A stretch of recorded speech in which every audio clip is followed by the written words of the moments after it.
Okay, so similar to your sugar coating, the next method is the film coating. So here you are going to apply a thin layer of polymeric film onto the tablet core. So in case of the sugar coating, there you are going to apply the sugar, that is the thick layer of sugar coating. Here you are going to apply the thin layer of polymeric coating. Again, so in coming to the advantages, so same as that of the sugar coating. So here also you are going to apply the polymeric coating, so either to mask the bitter taste or the objectable or the obvious or the odor or bad odor.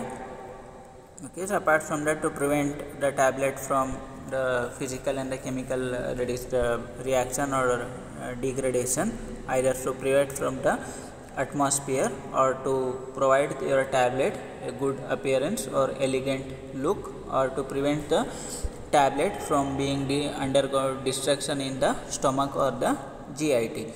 Okay, the main advantages of the film coating or the sugar coating, that here you are going to use the polymer that it is like free from sugar. Okay, so like the patients who are having diabetes, so they can't take the sugar, that is the sugar coating tablet. So for them it will be beneficial, or the patients or the persons who are on that is the sugar diet or caloric diet, so for them, so the sugar coating tablets, they are unsuitable. So for that you are going to go with the film coating tablet. So here you are going to dissolve the polymeric solution in the solvent, and along with that you are going to use the plasticizers and the pigments, and the resultant, the solution which you are going to get directly, you are going to spray on the tablet. Okay, so again you are going to dry dose tablet, and again you can give the any of the marking or any of the printing or any of the name on the tablet. So in coming to the sugar tablet, so you can't give any of the imprintsment or any of the marking on the sugar tablet, so because they are brittle and they can be easily broken down. So like as your Cadbury gems, if you are going to drop the Cadbury gems, so it is going to easily broke down, or you are going to apply the pressure, again it is going to break down. The same way here the sugar coated tablets, so you can't apply any of your marking or any of the symbols on the tablet. So in coming to the film coating tablets, you can apply the marking or you can apply your own symbol or initials on the tablet. Okay, so in coming to the materials which are going to use in the film coating, that is the film formers, the solvents, the plasticizers, the colorant, the opaquants, and so in coming to the film formers, so they are going to form a thin film over the tablet, that is the polymeric film. So that is going to prevent the tablet from being degradation from the atmosphere or oxidation, or it is going to provide you the control release of the tablet by using this type of the polymer. Okay, so like the polymers which you are going to use in the film coating, that is the HPMC, that is the hydroxypropyl methyl cellulose, MHEC, that is the methyl hydroxy ethyl cellulose, EC ethyl cellulose, HPC, that is the hydroxypropyl cellulose, povidone, sodium carboxymethyl cellulose, PEGs, acrylate polymers like the Udragate E. So like this you are going to use the various polymers depending upon the need. So like if you are going to generally, so just you want to coat the tablet to prevent it from the atmosphere, directly you are going to go with the normal, that is the HPMC or any of the basic polymers. If you want to control the release of the drug, or if you want to modify the release of the drug, then you are going to go with the more, that is the polymers, that is the HPC, then sodium carboxymethyl cellulose, so that is going to modify the release of the drug. Or if you want to go with the enteric-coated, then you are going to go with the acrylate polymers or the sodium phthalate. So like you are going to go with the enteric-coated polymers. Okay, so in coming to the solvents, so either here you are going to use the organic, or that is the aqueous or the non-aqueous solvents. So for the drugs which rapidly hydrolyze or which undergo hydrolysis in presence of water or moisture susceptible drug, you are going to go with the that is the non-aqueous solvents like the chloroform, isopropanol, acetone, methyl chloride, and for the drug which are moisture, that is the resistant, or which you are not going to degrade in moisture. So for that you are going to go with the water or the alcohol, or you are going to go with the combination of the organic, that is the aqueous as well as the non-aqueous solvents. So when coming to the plasticizers, so it is going to modify the quality of the film. Okay, so again, like there are two types, one is the internal and one is the external plasticizing, that is the agent. Okay, so like in coming to the combination, so we are going to use both the external and the internal plasticizing agents to get the desired effect. So like when coming to the external, that is the plasticizing agent, so that is going to improve the that is the elasticity of the that is the film or the polymer. So when coming to the internal, that is the plasticizing agents, so that is going to modify the properties of the polymer.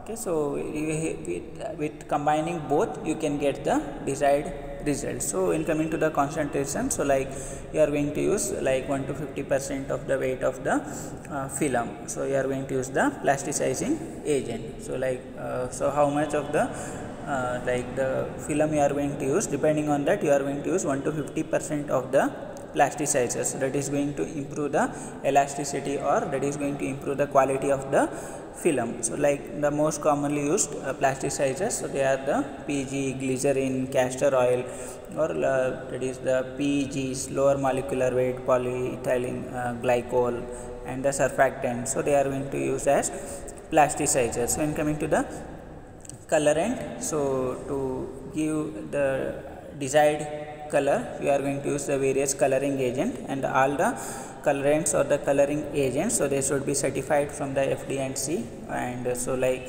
the dyes or the lakes or the various pigments we are going to use for color. So to attain the light shade, you require 0.101% of the colorant, and to get the dark color you require more than 2% of the colorant. So to get the light shade, that is you are going to require less colorant, that is 0.01%. To get the darker shades you are going to require more than 2% of the colorant. So like the various inorganic material which you are going to use, that is the iron oxide. So when coming to the natural material, so you are going to use the anthocyanins, the carotenoids, the various colors you are going to use. So like chlorophyll, xanthophyll, so like that the various pigments you are going to use for color of the, to put the color on the tablet. So in coming to the opaquant or the extenders, okay, so like these are very fine, that is the inorganic powder, so that is used to provide more pastel color, and which is going to increase the film coverage. Okay, so it is going to provide you the buff color, or it is going to provide the light or whitish color on the tablet. Okay, so once you have applied the color, so like if it is dark, then you are going to go with the opacent, so that is going to buff the applied color. Okay, so they are known as the opaquant. So that is going to buff the color which you have applied, or that is going to make it as translucent, so it is going to provide the buff look to the tablet. Okay, so these inorganic material, so they are going to provide you the white coat or the mask color of the tablet core. Okay, so like they are required in so very higher concentration, you are going to go with this. So most commonly used material, so they are the titanium dioxide, silicate, carbonate, oxides, hydroxides. So like your normal colorants, so they are very costlier. So when coming to the opaquant, so they are cheaper when compared to that of the colorant. So these are required, the colorant are required in high concentration. So if you are going to go with the opaquant, so like they are required in less concentration, and they are cheaper when compared to that of the colorant. So when coming to the miscellaneous agents, so like you are going to use various flavors, various sweeteners, surfactants, antioxidant, antimicrobial. Okay, so as per the need of the tablet. Okay, so again here like we have mentioned. So when coming to the film former, so that is used to control the release of the drug. So like example, that is your HPMC, MCC, cellulose. So when coming to the solvent, so this is used to disperse or dissolve the polymers. Okay, so like isopropyl alcohol and various solvents we already discussed. When coming to the plasticizers, that is the internal plasticizers or external plasticizers. When coming to the internal plasticizers, it is going to pertains to the chemical modifications to the basic polymer that is going to alter the physical properties of the polymer. Okay, so this is going to alter the physical properties of the polymer, so hence they are known as the internal plasticizing agents. So example, that is the glycerol, PEG. Okay, so they are all the example for internal plasticizing agent. Okay, so when coming to the external plasticizing agent, so it is you are going to add in the polymeric that is the agent, that is the primary polymeric film. Okay, that is going to improve the film texture, its tensile strength, its adhesion property of the film. So here it is going to improve the quality of the film. Okay, so in coming to the internal plasticizing, that is going to change or alter the that is the properties of the polymer. It is here it is going to alter the properties of the film. Okay, so example, that is the DEP, diethyl phthalate, dibutyl phthalate, tributyl citrate and all. So in coming to the colorant, so like the inorganic materials, so here for light shades, so you require less concentration, that is 0.01% is sufficient. So like example, it is the iron oxide. So like when coming to the natural coloring material, so these are used for the dark shades. So here you require the concentration of more than 2%, that is the anthocyanin, caramel, carotenoids and so on. So in coming to the opaquants, so it is going to provide more pastel colors and it is going to increase the film coverage. So that is the titanium dioxide, talc, aluminum silicate, carbonates and all. Okay, so in coming to the difference between the your film coating or the advantages over of film coating over the sugar coating. Okay, so in coming to the appearance, so your film coating, so okay, so it is going to retain the original core usually. So in coming to the sign, so these film coating tablets, they are having less signer when compared to that of the sugar coating. So and here, so in coming to the sugar coating, so here you are going to apply a round sugar coating and you can easily polish. So here they look very shinier, the sugar coated tablet, when compared to that of the film coated tablet. So when coming to the weight increase, so when coming to the film coating, so just it is going to increase 2 to 3% of the weight, or so when coming to the sugar coating, so it is going to increase 30 to 50% of the weight or bulk of the tablet. So when coming to the logo or the brake lines, in coming to the sugar coating, so you can't put the brake lines as already discussed, so it is brittle and it can be broken down easily. So for that reason we are going to go with the film coating. So in that film coating that is possible. So in coming to the process, okay, so here in coming to the film coating, okay, so the process automatic and easy, and so it is like less equipments are required in film coating. So just like directly you are going to apply the polymeric layer, then you are going to apply the colorant. So in coming to the sugar coating, so it is like complex process, it involves various sub steps, so hence it requires various training. So here it requires the easy training when compared to the film coating.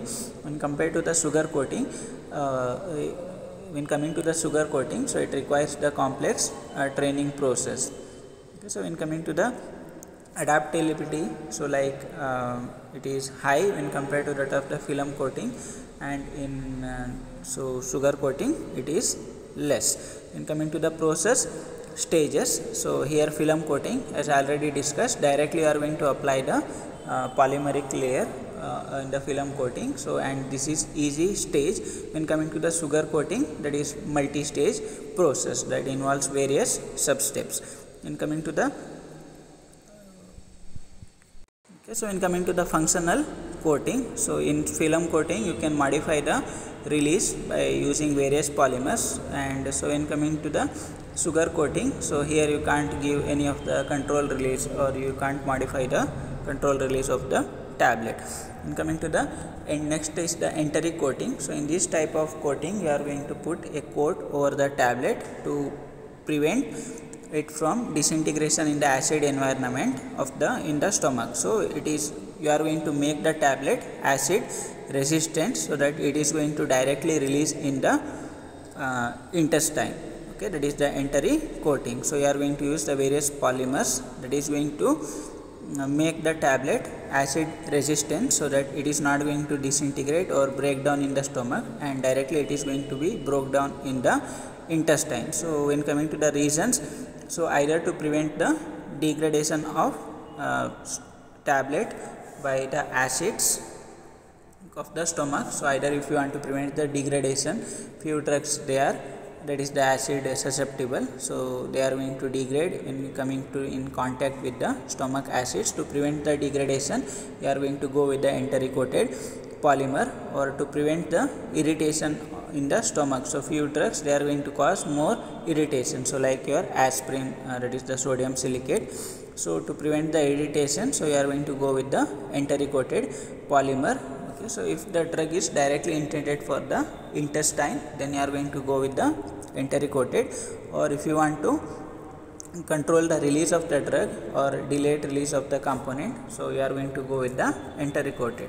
Okay, so when coming to the properties of the enteric coated material, so it should be resistant to the gastric fluids, it should be susceptible or permeable to the intestinal fluid, it should be compatible with the coating solutions and the other drug substance.